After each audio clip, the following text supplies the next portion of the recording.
ఆవు నీతితో వెలుగుతున్న దీపం కానీ నువ్వుల నూనెలో వెలుగుతున్న దీపం మించి కానీ పొగ వచ్చినప్పుడు ఆ పొగ పూజ చేసుకుంటూ లోపలికి వెళ్ళిందనుకోండి, యమధర్మరాజు గారు ప్రీతి చెందుతాడు, శనీశ్వరుడు ప్రీతి చెందుతాడు. శనీశ్వరుడు హృదయ కవాటానికి అధిపతి. ఆయన గుండె కొట్టుకోవాలా కొట్టుకోకూడదా ఆయన నిర్ణయం చేస్తుంటాడు.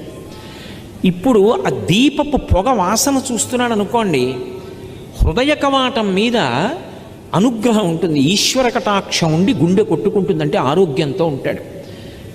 మీరు నమ్మండి నమ్మపోండి, ఈ మధ్య ఒక ఆవిడికి కాకినాడలో గుండె కొట్టుకోవడంలో తేడా వచ్చింది. ఎంత వేగంతో కొట్టుకోవాలో కండరాలు అంత వేగంగా కదలటం లేదు, ఎక్కువ కదలకూడదు, చాలా జాగ్రత్తగా ఉండాలని చెప్పారు. ఆవిడ కొంతకాలం నువ్వుల నూనె దీపం పెట్టి దాని మించి వస్తున్నటువంటి పొగని ఏ పూజ చేయకుండా, భర్తగారు పూజ చేసి వెళ్ళిపోయారు.